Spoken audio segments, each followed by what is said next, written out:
All right, so we are live on YouTube.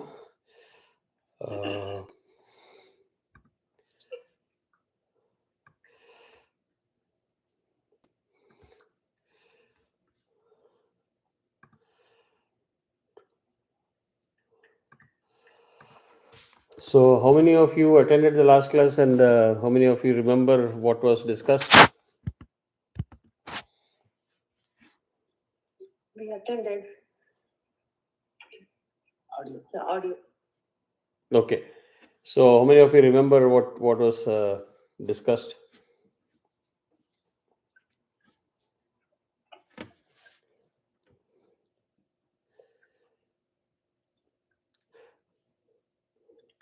If you don't remember, it's okay. Just say it. No, not a problem. Yeah, we talked about the tools that we have for getting moksha, the tools we have been learning. Correct. Endowed with knowledge, full, like tools only, basically endowed with complete knowledge, including about that. Right. I think we spoke about Maya and then Brahman being the source of all, and he being who pervades all beings. Yes, all pervades. Yeah. Excellent. Excellent. And also spoke about the Venn diagram that you were talking in brief. Yes. And about the family duty and the responsibilities and all the. Correct. Good. Usha, நீங்களும் unmute பண்ணிக்கோங்க. No, not a problem. All of you can remain unmute. This is a smaller group, so nothing is going to happen. It'll be easy to discuss. So let me just quickly revise the mantra number 4. Prani hesha yah, prani hesha yah, sarva bhutair vibhati, vijnanan vidwan bhavate, नातिवदी आत्मक्रीड आत्मरतिः क्रियावानेश ब्रह्मविदां वरिष्ठः. This is what was mantra number 4. Yah means he who, sarva bhutaihi means in all beings, and when we talk of all beings, we are talking of all beings, not just human beings, every living beings. Vibhati means pervades. So this prana or the Brahman that we talk about is pervades in all beings. Right? Please understand that. Don't go typecast into human beings. Pranaha means the life. Vidban means the wise. Vijanan means knowing him. Ativadi is a vain babbler.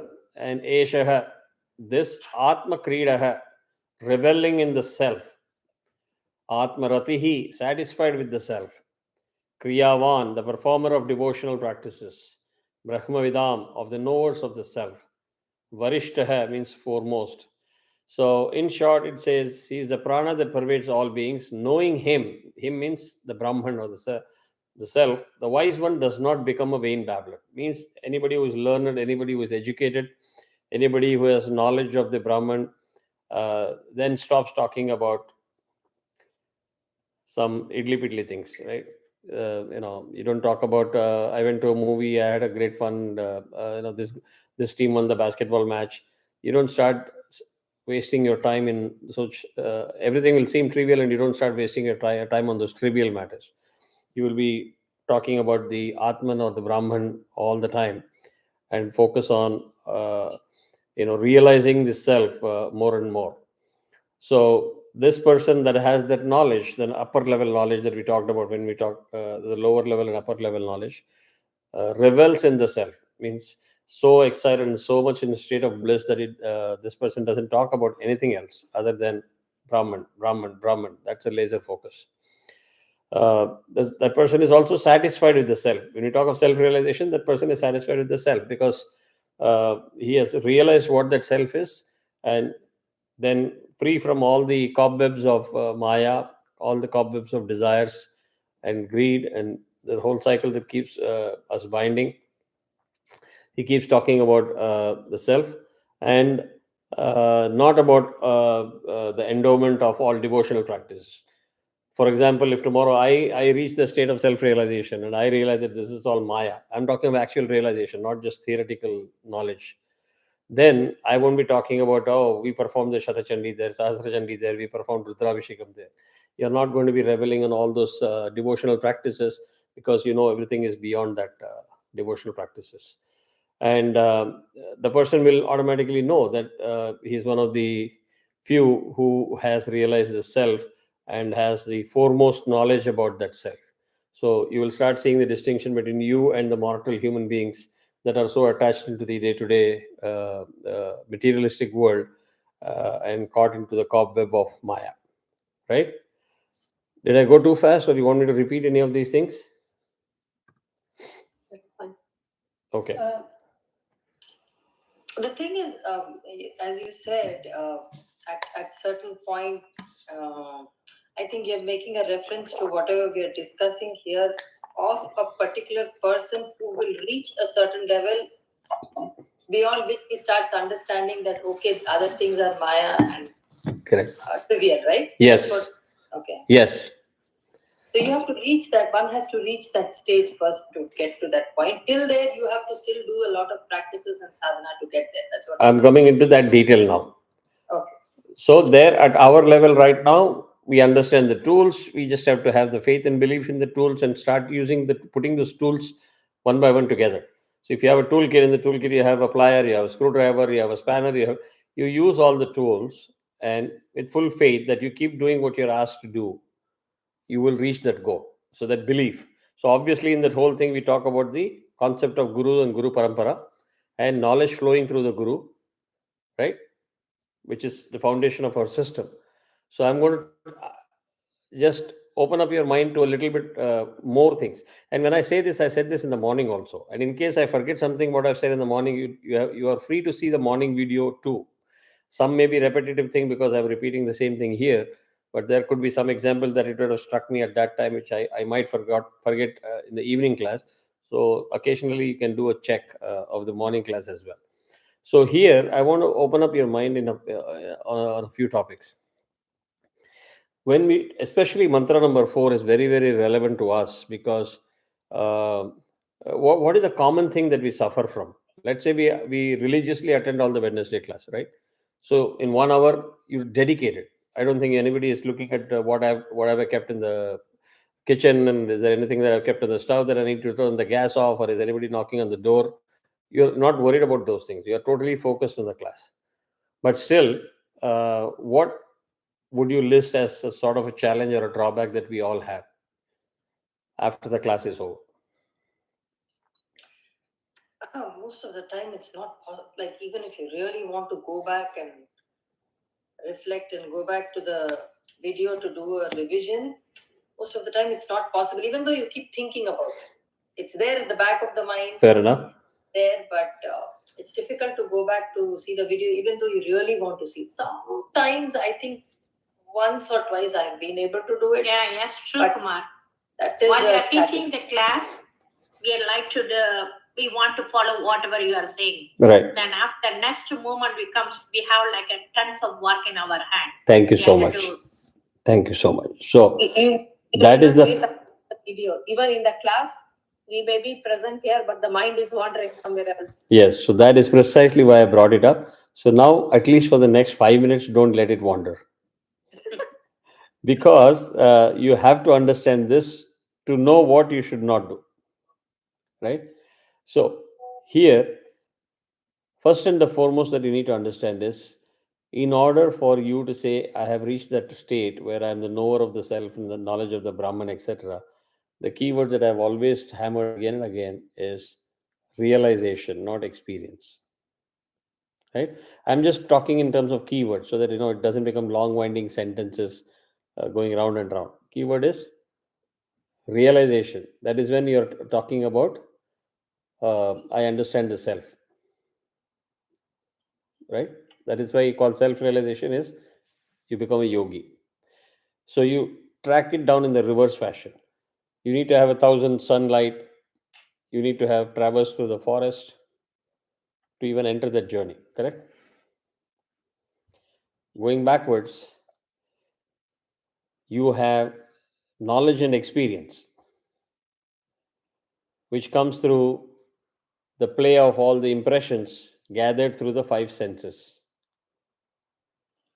Do you all remember that? All your senses continuously keep giving impressions that is stored in the chitta, in the memory. The intellect is like a CD reader that goes, processes all the impressions and makes it look like a movie.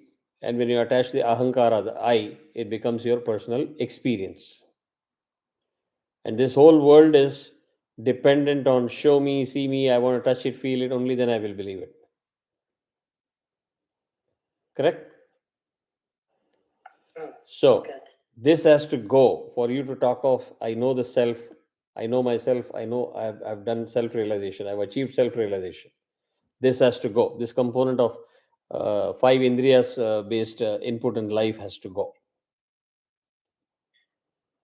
Is that clear?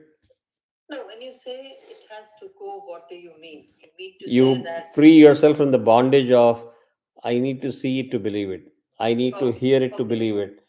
I need to touch and feel that, yeah, there is God. Okay. Everything, that the whole world revolves around these indriyas. So, if I have to further condense it in just one point, what is the key word that we are talking about? It is the mind.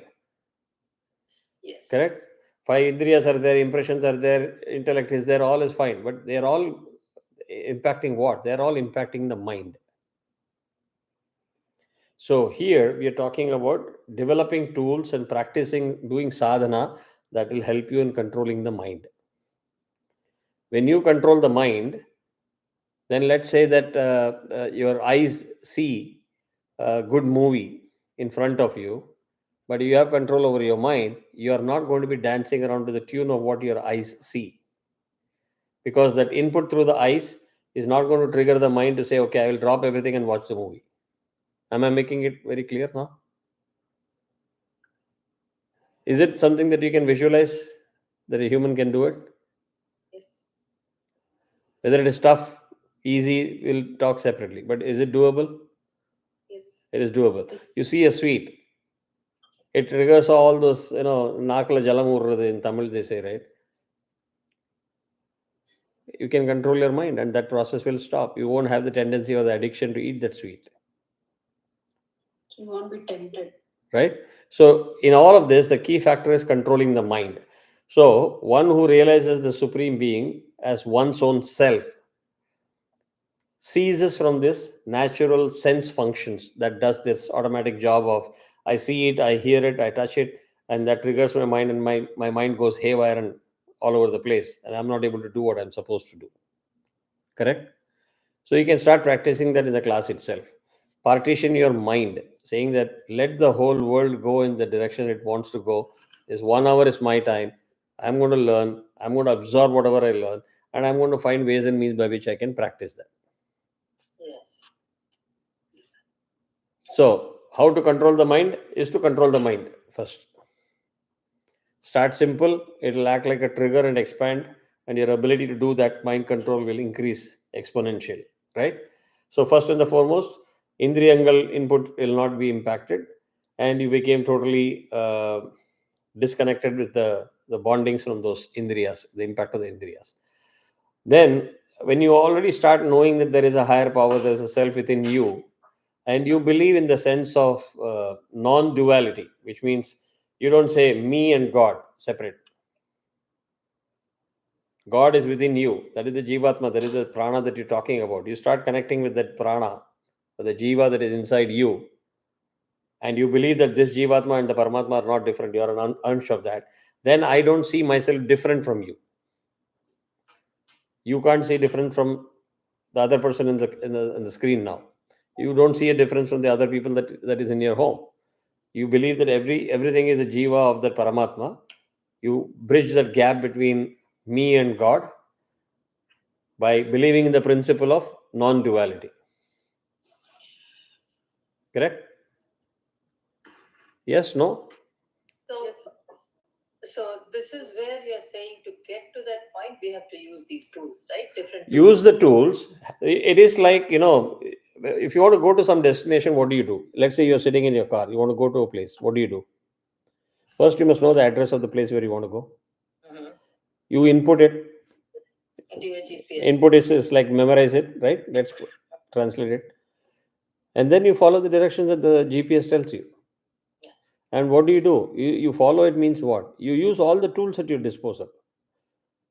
Wearing a jacket and going out in the winter is a tool. Sitting in a car and putting the car seat heater is a tool. Using the fuel and making sure that you drive the car is a tool. Using the GPS device is a tool. So you use all the tools and follow the directions to reach your destination. So imagine this also a very similar process. Now let us say that you believe the destination is somewhere. I'm here, I can never reach there. Whether you have Google, iPhone, car, Tesla, it doesn't matter. You will be in your home, the destination will remain where it is. This is the simplest example I can give. When you are serious about going to the destination, do you worry about, oh, there are the statistics of the number of accidents in that road is very high, so I'm not going to go step out of my house at all? You don't worry about those things. You condition your mind. You'll say, if I start thinking of all the stuff, I can't survive. I will go. At that time, your mind is controlled. You partition yourself from saying, I don't want to look at certain things. I don't want to recognize certain things. I'm laser focused on my goal and the direction. Correct? I don't think it is a very high philosophical talk. It's a very common layman's language talk. Correct? Yes. So I'm repeatedly saying in the last 3 class, get out of the mindset of that I can't do it. It's very difficult. And I gave the example of Kailash Mansarovar Yatra. Those who have been there, and Usha is going a couple of months later. If you go there, you will know it's so scary. The weather conditions, the altitude. One simple mistake, you're going to drop your oxygen. You drop your oxygen, you will turn purple. You can die on the spot. You know all the risks. You hear all the horror stories. Oh, if you are old, you cannot go. If you cannot walk, you cannot do this. The fact is, there are 85-year-old people who have gone there, come out successfully. There are people who have just walked out of their surgery, putting a heart stent, 2, 3 stents. They have done the parikrama. So you can see good statistics, bad statistics. It's up to you to control your mind and see what you want to see, what you want to believe, and how you want to navigate, and whether you want to navigate. The bottom line is clear. Unless you move from your current position towards the destination, understanding the tools, you're not going to be able to ever reach the destination. And I gave the example of Kailash Yatra is there we put layers and layers of warm jacket, warm clothing.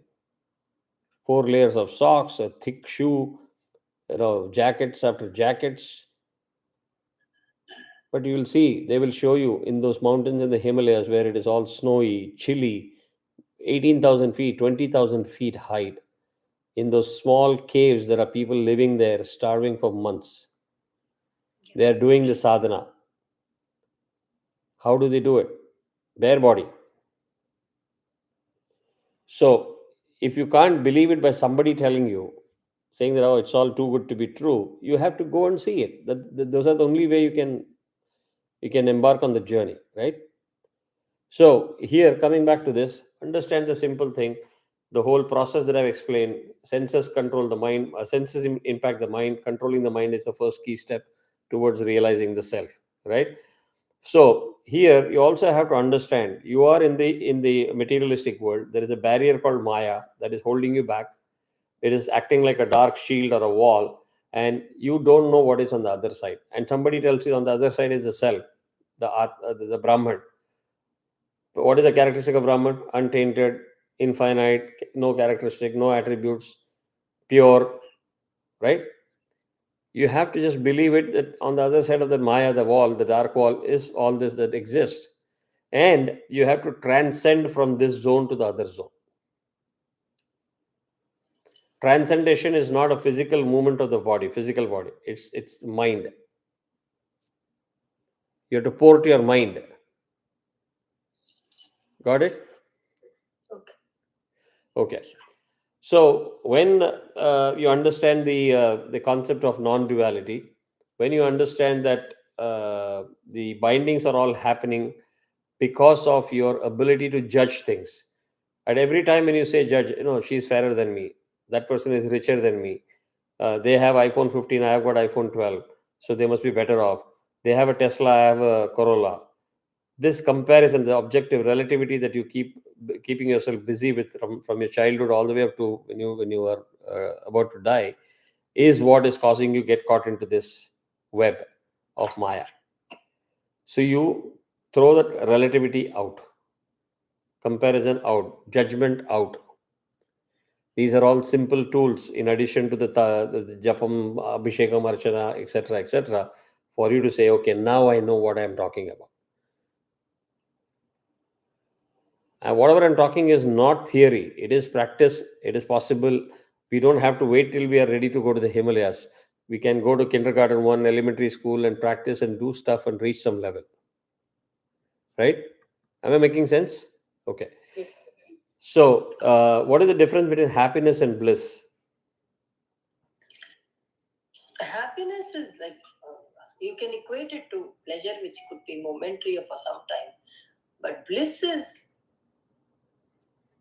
it's more on the permanent nature. Like you don't need a specific external factor to give you that. Bliss is more internal.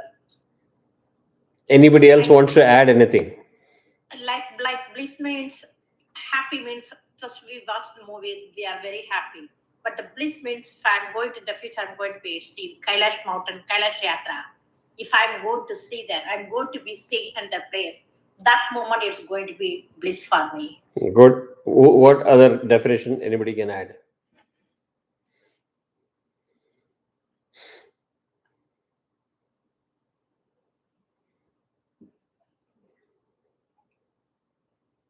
Okay. Now, again, I'm going to repeat some of the things that I've taught in the past. Your answer is spot on, Anu. You gave a very good definition, and Usha added very well to that. Happiness is temporary, fleeting, momentary. Happiness is again an output or derivative of your ability to do that comparison.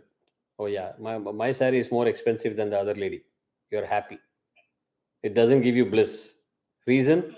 The moment you see this side, left side saree, oh, that is better than mine. Whatever you thought you're happy is gone down the drain. The fluctuating. Yeah, that's why it's called fleeting and momentary. Yep. And you derive that from an external source through indriyangal. Your eyes see it, your brain processes it, does the comparison in the database. Oh, this saree means it is 20,000, mine is 5,000, this is 3,000. You do all this data comparison, SQL query, judgment, relativity, you're into that mess. So that is why you move from happiness to depression and sorrow, right? So in this state, let us say you're a mortal human being. You go back to the states of consciousness. Awakened state,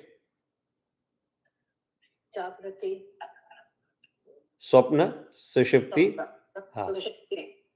and you cycle in these three states only. Correct? But when you wake up, you continue where you left off. You remember what happened before you went to sleep, and then you continue from there. And you recognize that you were asleep. There is a state called Turiya state. That is associated with bliss. Yeah. This is how you need to remember it. The dark matter Maya, cross, transcend, you go to the bliss state. The moment you recognize Turiya state, you are in a state of bliss. In a very layman's language, cheap language, layman's language, so that you don't forget bliss forever. Right? There are moments when you have sex, you reach your peak, you are in a state of bliss. You drink alcohol, you consume alcohol, you will actually be thinking that you're in a state of Turiya state for that time when you're totally drunk. That is equivalent to the state of bliss. It is the state of mind that you're talking about. Making sense? You'll never say, I was totally drunk. I don't remember what I was doing and what I was blabbering, but I forgot all my pain. And you don't say that I was very happy when I was drunk. You use the term high. The reason for that high is it means it's like infinite amount of happiness. And as long as you're in that state, it is permanent. So, in the context of self-realization, once you reach that level and you're able to break away from this bonding of desires and indriya driven impressions and processing of that impression as experience, you are in a realized state, then you're not going to be able to come back to the experience state. The way you talk, the way you interact with people, the way you handle things will be completely different. It will be a very calm, composed, balanced state. Make sense? Right. So there is no, the real bliss is not the effect of any mental or physical contact. I gave you both the examples, mental and physical contact. I gave you the example, but it is the result of the absence of all the contacts. You are in the state of bliss. You don't even realize what you're talking, what is that experience, what is the sense doing. Nothing. You're above all that stuff, right? So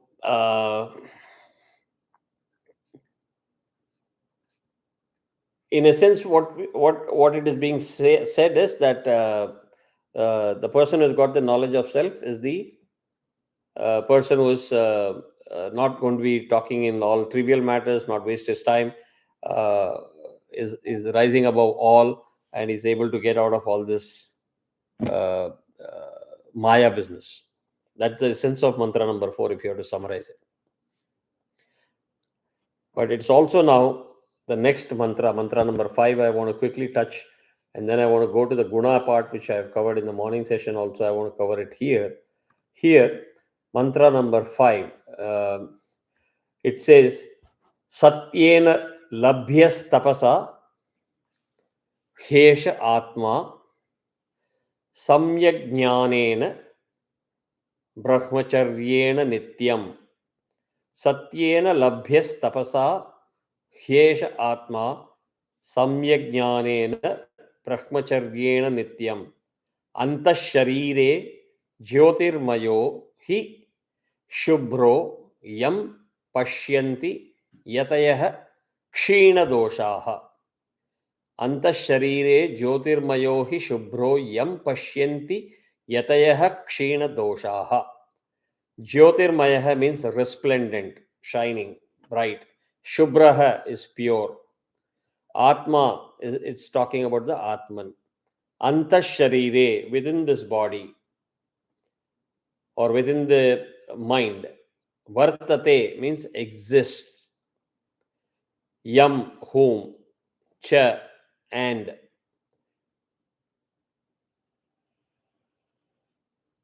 Kshina doshaha means sinless, without any sin, S-I-N, sinless.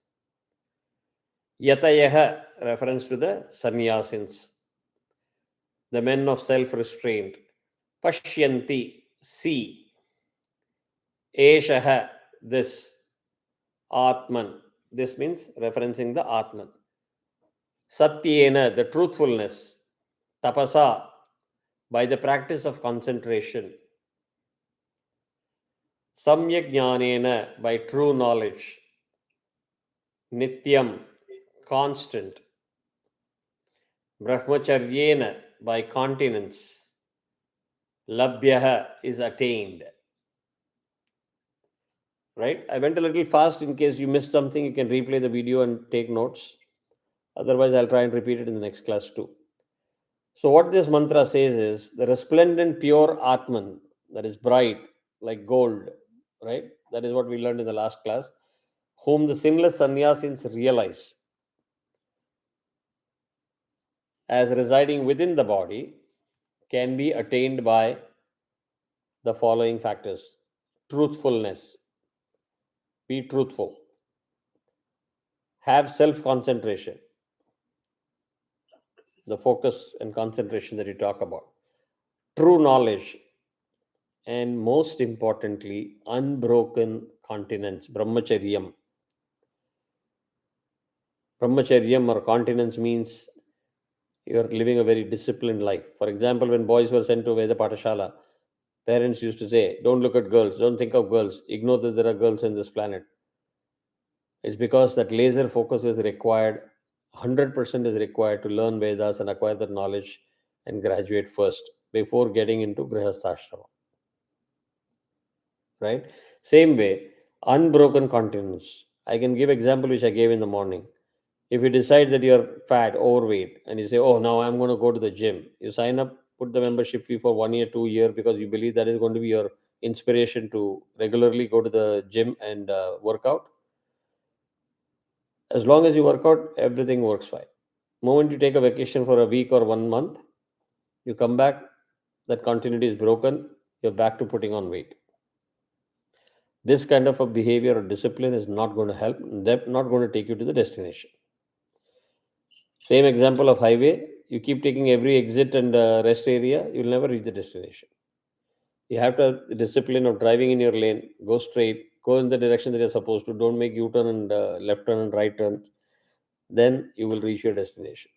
You take any example, it will all talk about the same thing.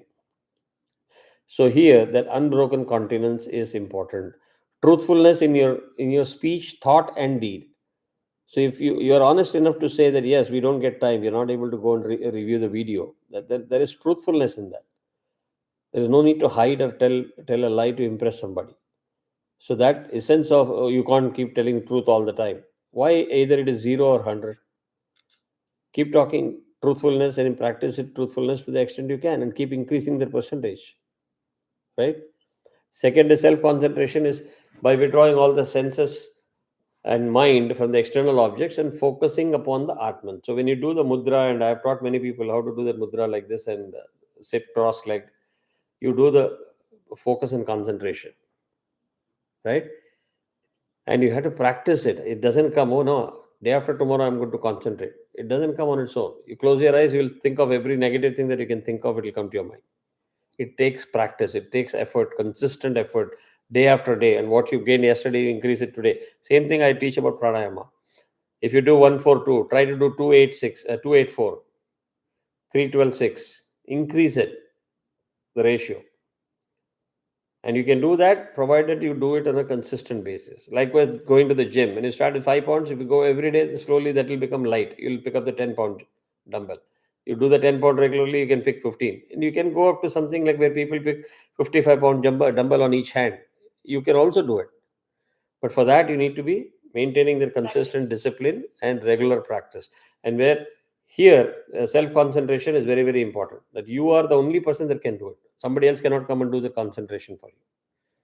And for concentration, you need something to latch on. And in this case, it is that Atman within you, and you focus on that, start visualizing. And that's why I'm telling you, it is a controversial statement in today's world. But since you're all, you know me very well, I'm making this bold statement. This whole principle of deity worship, idol worship, this whole principle of religion and chitrapatam and pictures, everything is all relatively new. Go back and see Ramayana or Mahabharata. You will never see Ram or Bharata or anybody doing Deepam and Aarti to an idol in their home. Have you seen it? You won't, because there is no concept of idol in those days. The best closest that you will see is Rama performing Rudrabhishekam on a lingam and yoni. Right? The lingam is, again, fundamental principle is of union, Shiva and Shakti. So you don't run away from this fact. This is the reality. I think I mentioned that also in the last class. You take the Mahameru also, it is the same concept and principle. So bring everything down to a simple aspect, how the universe and cosmos is formed. I've already taught about how we have come from Om to all the way to human being with hands, legs, and eyes and ears, right? Revise those principles, connect all the dots, then you will get the grand scheme of things, how these things operate. Correct? So, unbroken continence, I have said. Now, here, there is also a explanation that this mantra gives is uh, uh,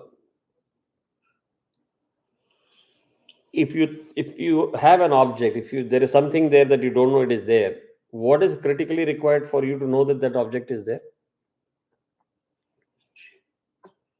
There should be some sound. Light first. Yeah. Whether there is sound or not, at least you need to have light to be able to see it. Let us say there is light, but there is a total haziness, fog. You can't see it. So you need purity, clarity. All of these aspects are required to see that object. Correct? So, in the name of self-focused, self-learning, etc., this mantra also clearly says, don't rely on complete self-learning. And don't get too engrossed into yourself itself.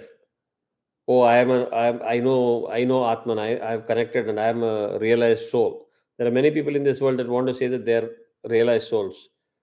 There is one great saint that comes into WhatsApp for as an entertainment video. That saint has also bought a piece of land and declared it as a country, issuing passports. You don't want to be that, right? So while doing self-learning, everything is self, concentration is self. You also need a guru that will keep pushing you to the right direction and propel you forward. Don't revel in your this thing. Oh, now I know everything under the sky. Nothing is required to be known. Correct? Am I making sense? Yeah. So understand the boundaries. Don't take the words by literal meaning and say you only said self, so I don't care about anybody's input. I will do Google. Then you are not self. It is actually Satya Nadella and Sundar Pichai and Tim Cook that is dictating you. Correct? These subtle things are very, very important. We get caught into those words and we don't pay enough attention to the details of what those words mean or what the process means, and then we get lost.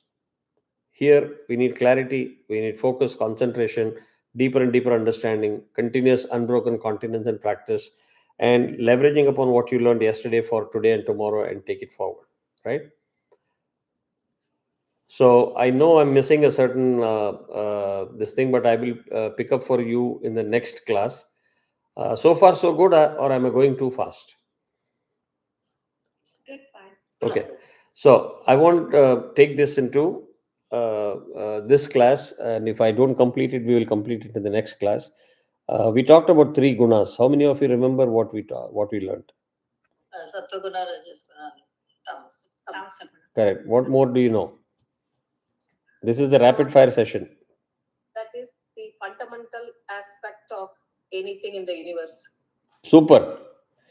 Bhuwana, brilliant answer. I Contrary. Sorry?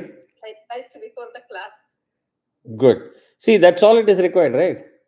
Even if you say that I can't memorize everything, nobody is going to tell you you're cheating. How you know that it's immaterial, whether you're referring a note or looking at some screen and saying things, it doesn't matter. Important is the knowledge. Great. So, what else do we know? You need all three for whatever, for this life, basically. Super. There are times when you need the rajas, there are times when you need the sat. Super. Very valid point. What else?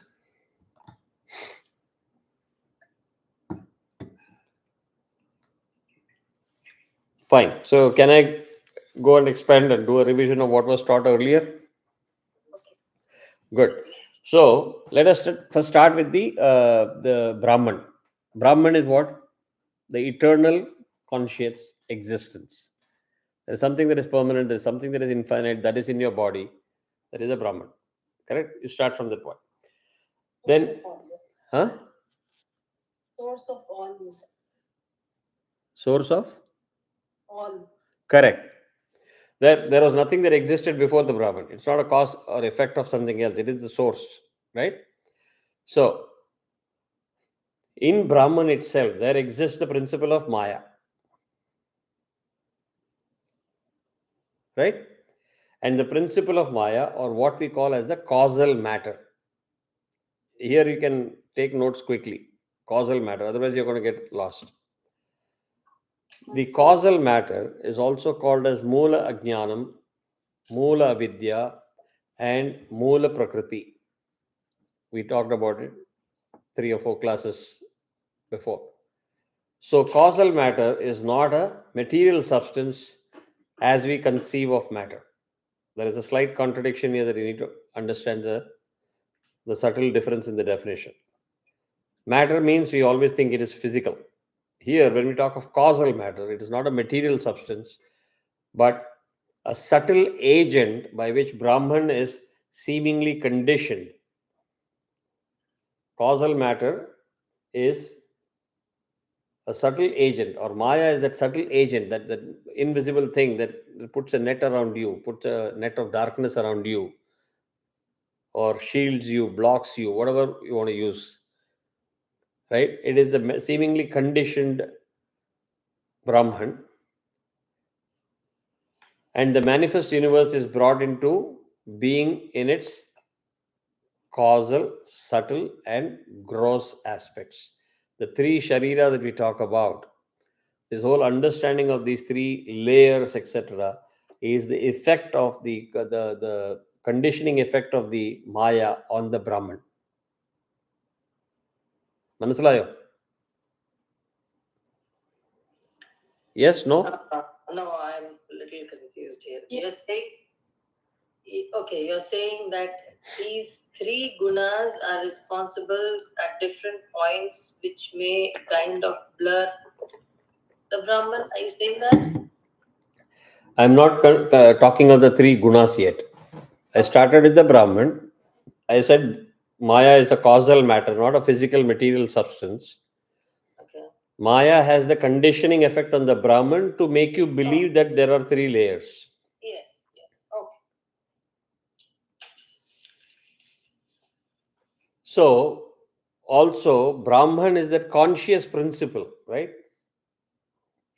Brahman is the conscious principle that makes knowing possible, meaning all the indriyas put the impressions to in the chitta, and then you have the mind, the manas, that gets activated because of the intellect. The intellect reads all these impressions into a movie, and the manas processes it as experience when you have the ahankara or I getting attached to it. So, at the innermost level, you have the mind, which is the conscious principle. So, when you are in the awakened state, that mind is active. The moment you sleep, you put everything to rest. You go to deep sleep, virtually it is a state of shutdown except the fundamental basic prana that is alive, keeping you alive. The heart is pumping, filtration is happening, all the regular processes are working. Correct? Am I going too fast? No. Okay. So now you take the hierarchy. Here, when we talk of the conscious principle of the Brahman that is inside, we are talking of the antakarna, inside your body, inside your system, right? And there, as I said, we need the manas, the buddhi, the chitta, and the ahankara. Those are the critical elements.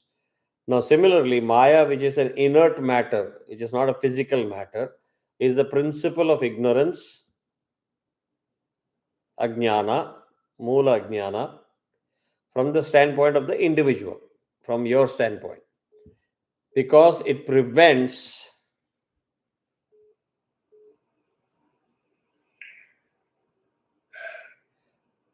the antakarna from understanding its true identity as Brahman.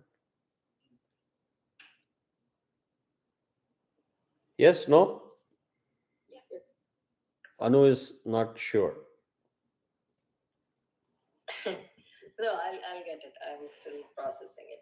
I'm just trying to. No, Maya is what is having the conditioning effect on the Brahman. Yeah, that part is clear. Yeah. The Brahman is also the inner conscious principle. The consciousness is the innermost principle. Yes. So this Maya, with its conditioning effect, is making you believe and focus on the gross, subtle, and causal aspect rather than directly taking it to the consciousness. Okay. Okay. Sat Chit Ananda. You need bliss to reach that level. Sat Chit. Yes. Chit is the consciousness, correct? Yes. Yes. Yes. So, what is in the way? This Maya business is putting a shield of many impressions or projections, Yes. saying that there is gross, Stula Sharira, Sukshma Sharira, Karana Sharira, all the stuff. You're still caught into the trap, right? Making sense? Yes. Okay. So, there is a fabric of Maya that is composed. This Maya inert matter is composed of the three gunas.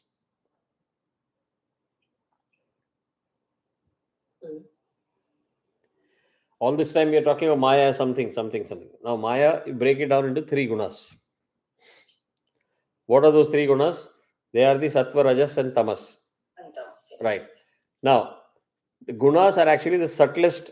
Maya is again a subtle matter. We said it's not a physical matter, right? It's a subtle agent. Inert matter, subtle agent. You can't see it. Right? So,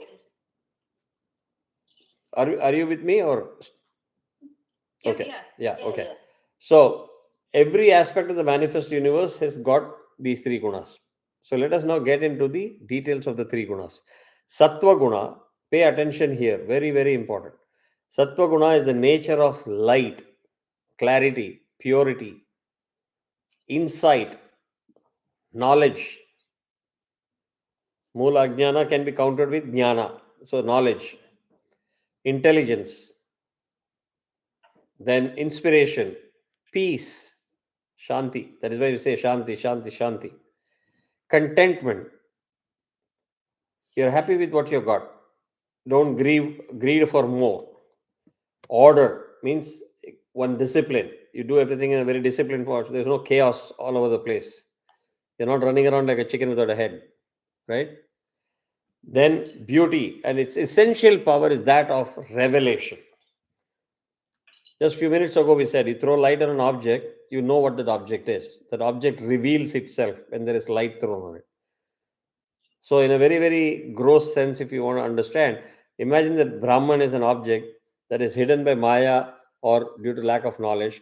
You use knowledge to be able to see that, because that knowledge is going to act like a source of light on the Brahman. Yes. Okay. Got it? That's why people say you need to have a lot of sattva guna. So there will be revelation. However, rajas is the nature of passion, desire, activity, motion, creativity, force, the desire to do things. Like you do things. Do is a source of an action, right? It denotes action, correct? Progress or force or movement. These are all essential elements of rajoguna, rajas.